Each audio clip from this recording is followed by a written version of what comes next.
But you know what? You know what makes me feel better? You know what makes me ignore the little tickle in my nose is the fact that the men are going to be back on the pitch for World Cup qualifiers. And John Herdman released the 27 players that he has called in. Let's take a look, shall we? A lot of the familiar faces, but we are seeing some new names there as well. Right at the top of forwards, you're looking at Brim. We also have Broguillard, Cornelius, and Schaffelberg of Toronto FC getting the call up as well. So some new faces here, Gareth. What in particular stands out? Well, that it's one, an expanded squad, and two, some of the players that we don't expect to be with this team, at least initially, are named as part of it, keeping that glimmer of hope that they might be able to participate. Namely, Milan Borjan and Atiba Hutchinson could very well participate with Canada by the end of this three-match window. I think Kyle Larin might be a little bit more of a reach, but I think it was built in a way where John Herdman didn't want to rock the boat. He wants to bring in and keep this familiar core group together. He brings in Derek Cornelius for Scott Kennedy. That's like for like, same position. Brim for Larin up top. Not like for like in terms of quality, but a player that John Herdman really does like leading the line. Zachary Broguillard comes in. He's a natural fit, needing some more reinforcement, some depth at the fullback position. Then you look up top. I think that's where Liam Miller and Jacob Schaffelberg come in, where Junior Hoylett and Wotherspoon are not going to be able to play in that opening match against Mexico. And Lucas Cavallini, his fitness is very much up in the air as well. So I think it's a lot of like for likes, kind of maybe providing some more depth in areas that this team might need over the course of a very difficult window. Altitude, heat, then back home, three very different games to come. And I think he has a squad that's capable of dealing what's to come. Yeah, when I look at that roster, I'm optimistic. Like I was talking to the OneSoccer expert earlier about this, and he's covered this team for longer than me, right? And he's been to Central America and covered those road games, and he talks about them like he's been to war, like he's scarred by some of those experiences that Canada have had on the road. And we know that that's going to be a new challenge, right? Like they've been to Haiti, they did a great job there, but they haven't really had these tests away in Central America yet. So maybe I'm wrong. Maybe I should be a bit more pessimistic and cautious, and maybe it'll be a reality check. But I just look at the squad. I look at some of these players, you know, not just Davies and David, but Buchanan, Eustachio, Larea. Like these guys, I think, are good enough to be on the same pitch as what Mexico have and what Costa Rica have and all of these teams. So not saying for a second that they're not underdogs. Azteca, of course they are. But I think they're ready. I think they can compete. So I'm pretty optimistic about these games ahead.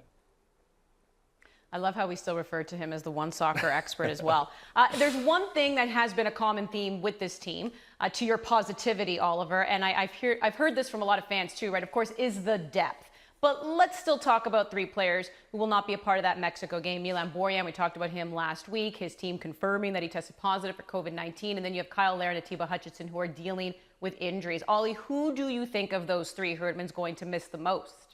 I think you can make a case for any one of them, but I'll go with Atiba Hutchinson just because, again, this is going to be a new aspect of the challenge for Canada, which is going away to Central America.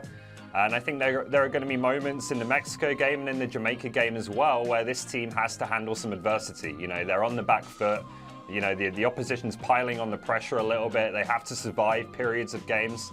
And I think when you're in those kinds of moments, that's when the experience of someone like Atiba Hutchinson is really, really valuable. You know, just to organize the players around him, just to make sure everyone mentally is staying in the right place and understanding that those moments are going to happen, but that you need to come out the other side of them, make sure you handle them, and then play your football. And so I think that's going to be missed. I think there are other players who can step up and play that role. When you look at Steven Vittoria, you even look at the way Eustachio is very, very quickly becoming a leader of this team. But no one can match Atiba Hutchinson experience and know-how in this region and anywhere in football. You're right. Although I think there was an argument being made heading into the opening window that Mark-Anthony Kaye, Stefan Eustachio, why break them up? Yeah, right? True. And Kaye and Eustachio played very well against Mexico in the Gold Cup. So yes, it's a loss, but I don't think it's catastrophic.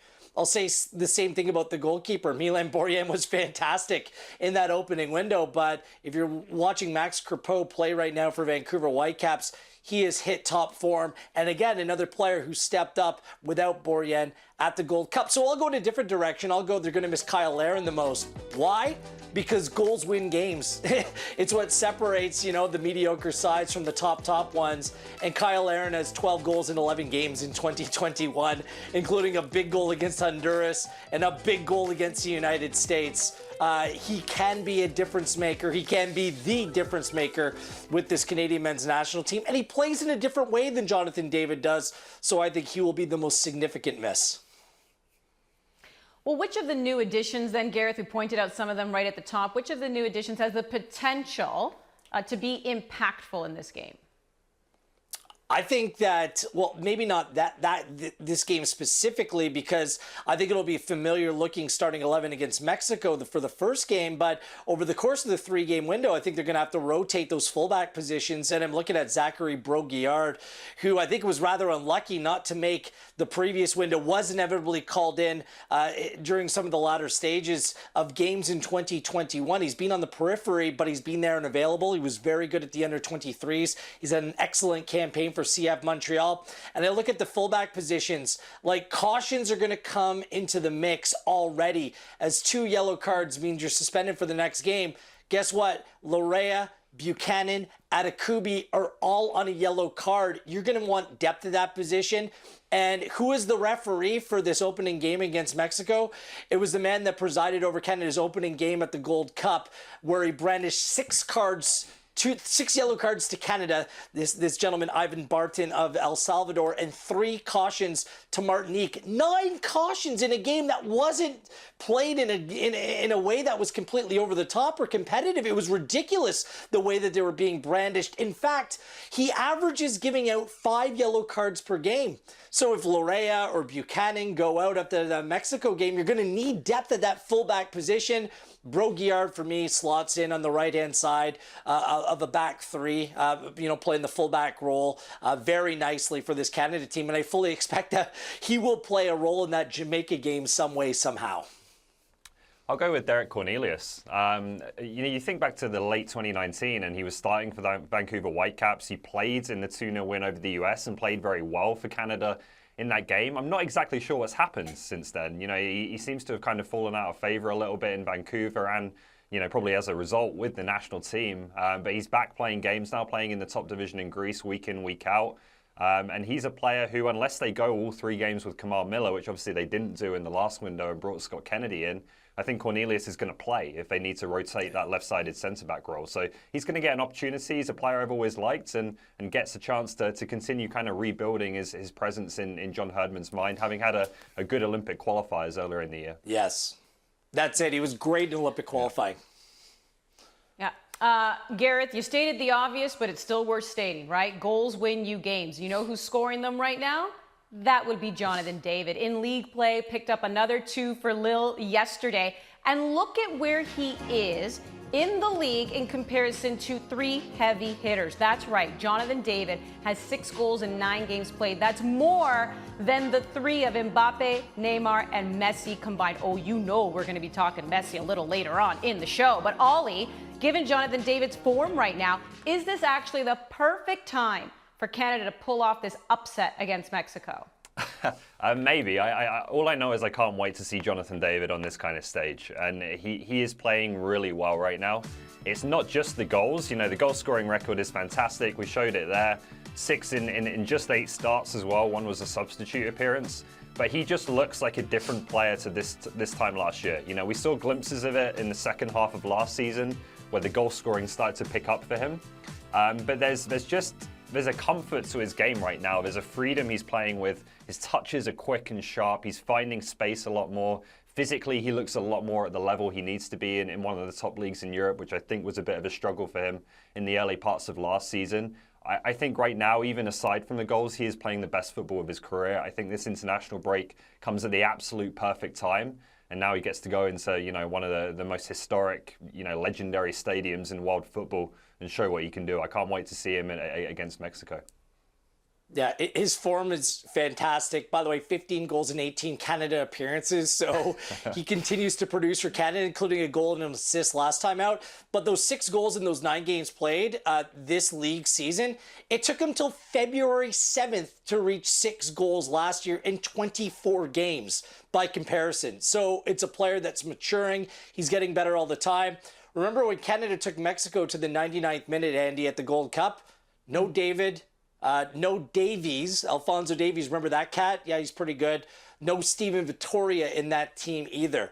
So I know that Mexico will be strengthening. This is difficult. Ken has never won a competitive game in Mexico, let alone going to the Azteca, a place where Mexico is undefeated in their last 15 games. It's a real test for Canada, but having David lead that line, I think should give Canadian fans a lot of confidence heading in. Sure, especially when they're going in on form, right? That's all you can ask for right now heading into that big major match. So, of course, we've been talking about this window, but already in that press conference when John Herdman talked about the players that he named for this window, they also revealed that in November, the next batch of games, 2 of them, they'll be played in Edmonton, Commonwealth Games Stadium. What do you make of that, Gareth? And just, being out in Edmonton, these last few games have been at BMO Field in Toronto, and the weather, could be a little dicier. Let's just put it that way when it comes to November time in Edmonton, Alberta, Gareth.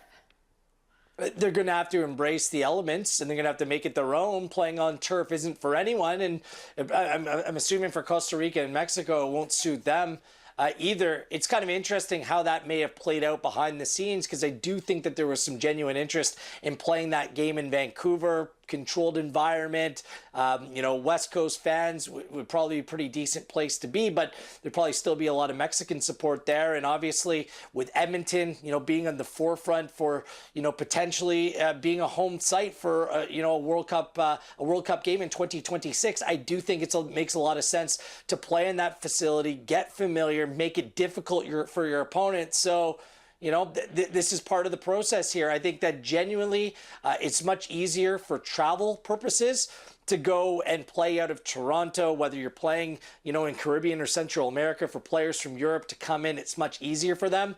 But just hosting your camp there in one spot in Edmonton for back-to-back games, if you're going to play there, then this is the ideal context to do so. Yeah, I like the decision.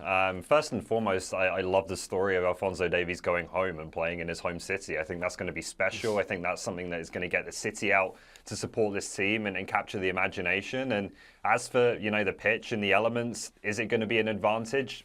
I think it could be. I think it might not be, right? And I think it's worth a try. It's worth a roll of the dice. Maybe Mexico shows up and Costa Rica, and they're totally professional. They totally deal with it. Doesn't play any part in the game.